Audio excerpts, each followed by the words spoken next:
At 6:12 a.m. local time in the southern Caribbean, the sun had only just risen when the U.S. aircraft carrier moved across calm, mirror-like water, its massive hull carving a clean white trail behind it. Everything on board looked ordinary. Flight crews carried out their duties with quiet precision.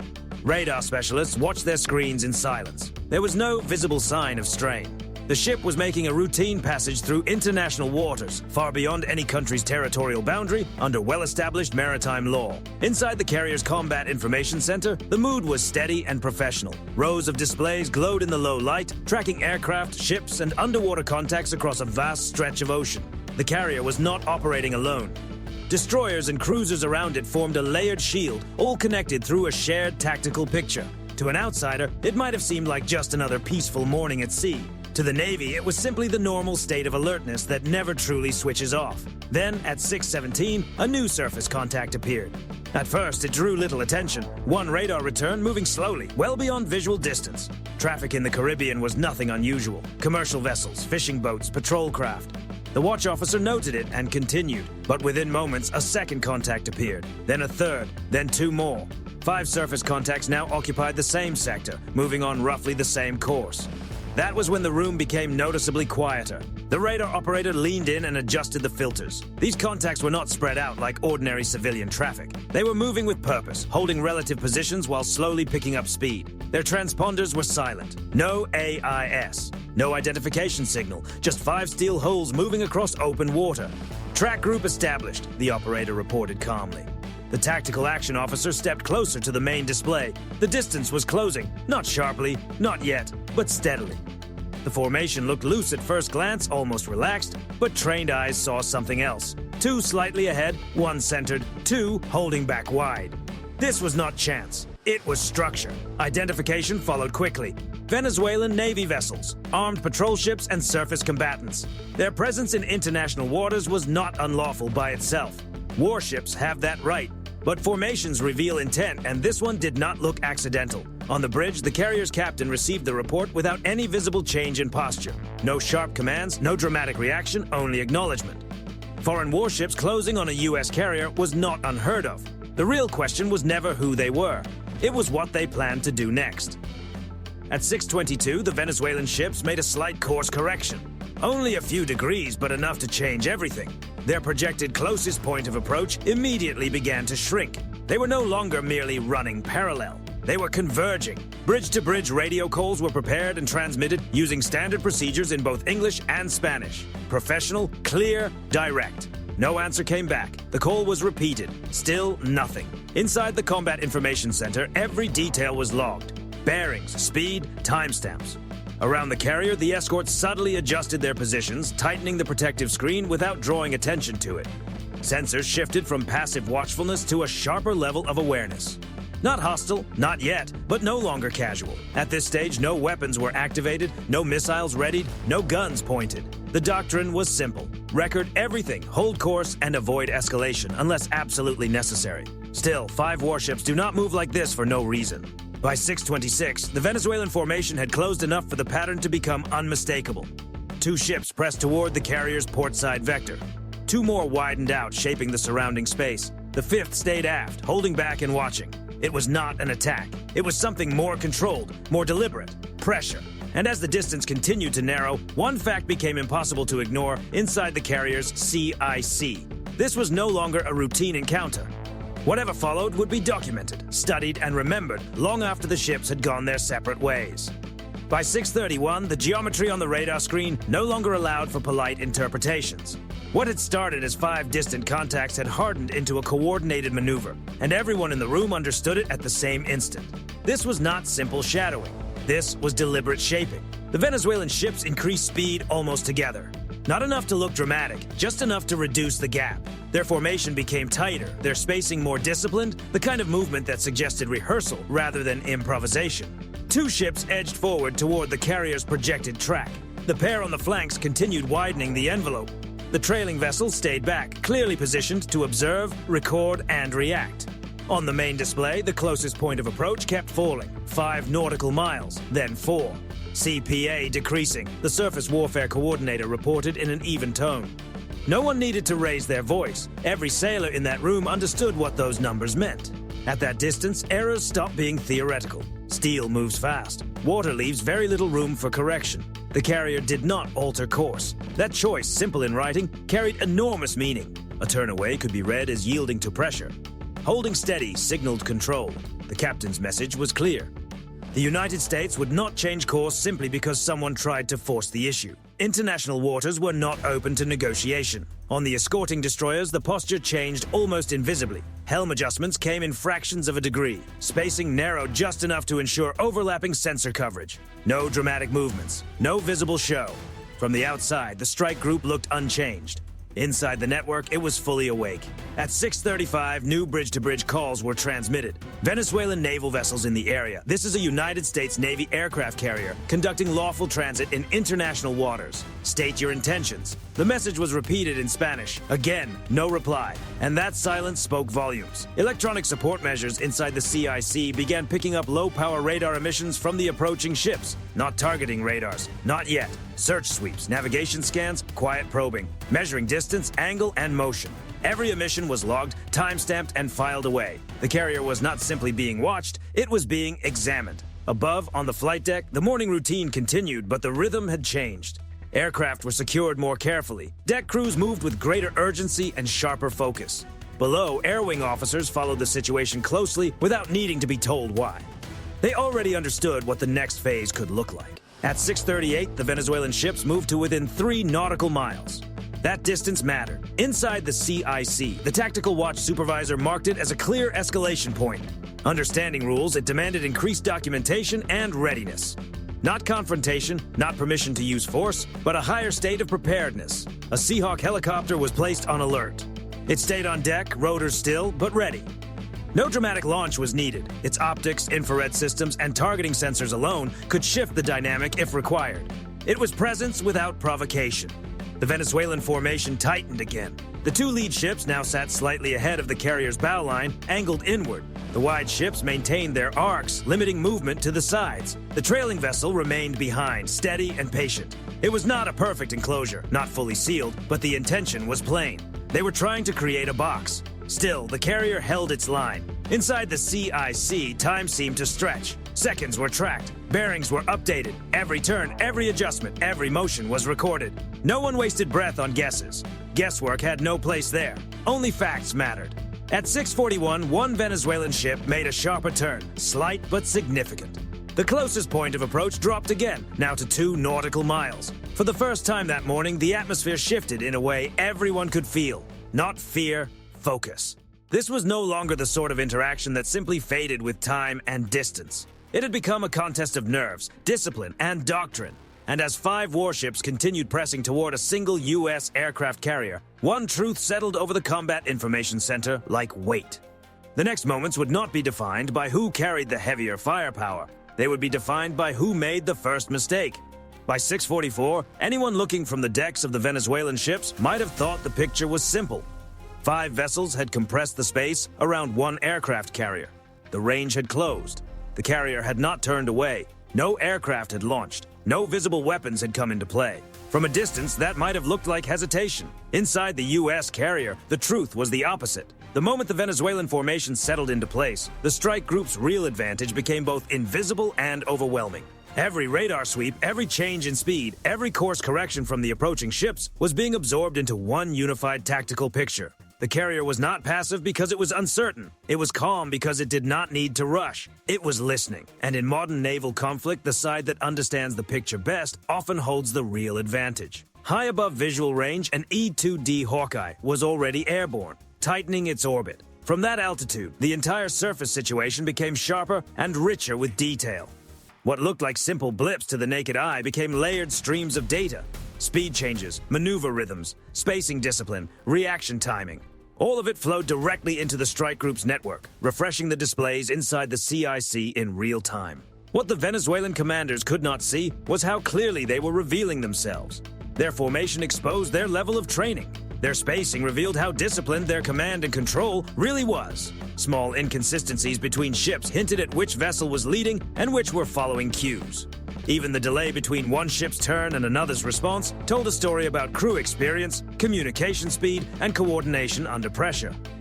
Below deck, linked defense systems quietly collected every electromagnetic signature available. Navigation radar pulses, search sweeps, communication bursts between ships, and other emissions that help build a deeper profile.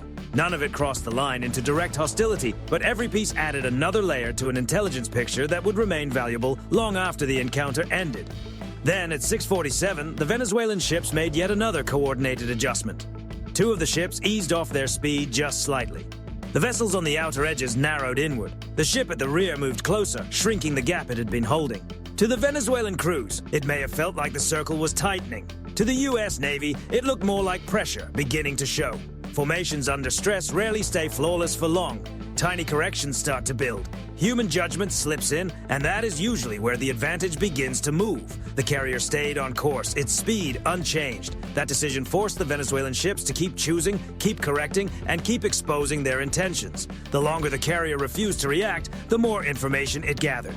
At 6:49, the first hint of hesitation appeared. One Venezuelan ship fell a fraction of a second behind the others during a turn, barely visible to anyone outside the system. Inside the CIC, it stood out immediately. That small delay suggested decentralized execution, orders being passed along rather than anticipated. A subtle detail, but an important one. The strike group's escorts adjusted again in silence, not to threaten, but to close sensor gaps and preserve room to operate. From the outside, it still looked as though almost nothing was happening.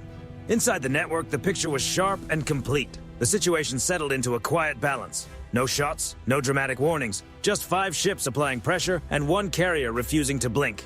Then the equation shifted. At 6:51, the carrier's air operations officer made a single recommendation. Not a command, not an escalation. A tool. Launch the Seahawk, not to challenge, not to intimidate, to observe and to make it clear that observation was taking place. The helicopter was moved to ready status. Crew members strapped in. Systems came online. Sensors were aligned. For the moment, it stayed on deck, rotors still locked. That was the real turning point.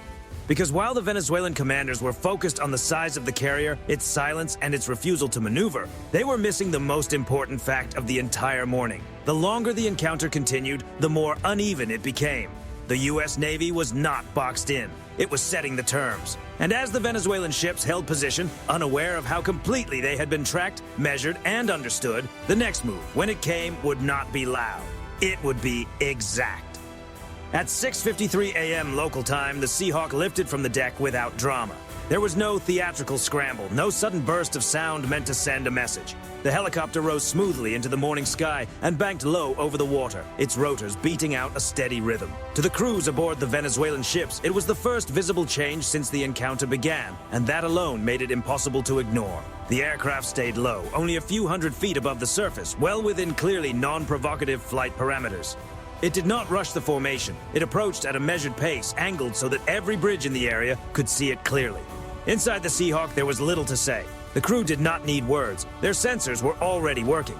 High-resolution optics fixed on hull numbers, deck activity, and bridge windows. Infrared systems highlighted engine heat and subtle changes in speed. Every image was time-stamped, geolocated, and streamed directly back to the carrier's Combat Information Center. This was not a display of force. It was a statement of awareness. As the Seahawk drew closer, the Venezuelan formation responded almost at once. One ship altered course by a few degrees. Another trimmed speed slightly. Small changes, but impossible to miss. The appearance of an airborne sensor platform changed the entire equation. From that point on, everything that happened would be recorded, undeniable and reviewable far beyond the Caribbean. At 6:56, the Seahawk reached a position off the forward quarter of the lead Venezuelan ship. It did not pass overhead. It did not skim the deck. It simply held position, matching speed and keeping a safe distance. Then the laser came on. A low-power, non-lethal designation beam flashed briefly across the bridge of the nearest Venezuelan vessel. Not a weapon, not a threat, just a visible message. We see you. The radio call followed, calm and precise. Venezuelan naval vessels, this is a United States Navy aircraft operating in international waters. Your movements are being recorded. Maintain safe distance and alter course to avoid further escalation. The message was repeated in Spanish. For a few seconds, nothing changed. Then the formation began to loosen. The outer ships widened their spacing. One of the forward vessels reduced speed by 2 knots. The wake patterns shifted. The tight geometry that had defined the encounter for nearly half an hour began to come apart. Inside the CIC, no one celebrated. They simply kept watching. The data confirmed what the optics already showed. Closest point of approach numbers stabilized, then began to rise. The pressure was draining away. At 7 o'clock, one Venezuelan ship made a clear turn away from the carrier's track. Not abrupt, not panicked, controlled, professional, and unmistakable. The others followed one after another. No alarms sounded, no weapon systems came into play. The carrier did not change speed or heading. It did not need to. The encounter was resolving on its own. The Seahawk stayed in place just long enough to confirm the shift in intent. Its sensors captured the disengagement from multiple angles. On the Venezuelan ships, deck crews could be seen stepping back from rails and weapons positions. Radios crackled briefly, internal traffic only. No hostile emissions appeared on the spectrum. Then, as quietly as it had arrived, the helicopter broke away. It climbed, banked, and turned back toward the carrier, its task complete. By 7:04, the 5 Venezuelan warships were no longer closing in. The distance grew with every passing minute. What had begun as a coordinated advance ended as a controlled withdrawal. From the outside, the whole episode may have looked uneventful. No explosions, no roaring jets, no dramatic confrontation frozen into headlines. But to anyone who understands naval power, the message was unmistakable. 5 warships moved quickly on a U.S. aircraft carrier. The carrier never flinched, and in the end, it was silence, disciplined, documented, and deliberate, that decided the outcome. Because in modern naval encounters, the side that stays calm does more than avoid conflict. It defines the encounter itself. By 7:10 a.m. local time, the Caribbean looked ordinary again. The Venezuelan ships still appeared on radar, but they were no longer shaping the space around the strike group. Their courses diverged, their speeds returned to normal. What had been a coordinated approach less than an hour earlier now looked like routine maritime traffic moving away from a U.S. carrier formation that had never altered its heading. On the surface, nothing dramatic had happened. And that was exactly the point. Inside the Combat Information Center, the event was already being archived. Every radar sweep, every course change, every emission, and every maneuver from the Venezuelan ships had been logged, synchronized, and preserved. The Seahawks video feed was cataloged frame by frame. Timestamps, bearing lines, infrared overlays, everything was turned into permanent record. This was not only evidence, it was leverage. From a strategic point of view, the outcome was decisive without needing spectacle. The United States did not fire. It did not issue ultimatums. It did not move beyond standard operating procedures. Yet the result was clear. 5 warships tried to apply pressure, and that pressure collapsed under its own momentum. The reason was simple. Modern naval strength is not measured by firepower alone. It is measured by control of information, tempo, and decision space. Throughout the encounter, the U.S. carrier strike group controlled all 3. By refusing to maneuver, the carrier denied the other side any psychological win. By staying disciplined and measured, it forced the Venezuelan ships to keep adjusting, keep responding, and keep revealing their intentions. Every correction they made reduced their options while expanding America's understanding of their capabilities. The Seahawks' arrival was not intimidation. It was a legal and procedural step, carefully calibrated to shift the situation from ambiguity to accountability. Once the encounter was fully observed and recorded, the Venezuelan commanders faced a choice: continue pressing and risk an incident preserved in clear detail, or disengage. They chose to disengage, and that choice matters far beyond that morning. In naval strategy, these events do not exist in isolation. They accumulate, patterns emerge, lessons harden into doctrine. What Venezuela showed was a willingness to test limits. What the United States showed was something more consequential: the ability to absorb pressure without surrendering control. That is the core of gray zone competition. No missiles, no formal declarations, just calculated moves designed to test resolve and create advantage. In that environment, restraint is not weakness. It is a tool, and it only works when it is backed by overwhelming capability and confidence. For the sailors aboard the carrier, the day went on. Watches changed, aircraft operations continued, meals were served. The encounter became another entry in the logbook. But at higher levels among planners, analysts, and commanders, the implications were already being weighed. The Caribbean, like many maritime regions, remains contested not because of open war, but because of proximity, signaling, and perception. Every close approach, every maneuver, carries political and strategic meaning. The lesson from that morning was quiet, but unmistakable.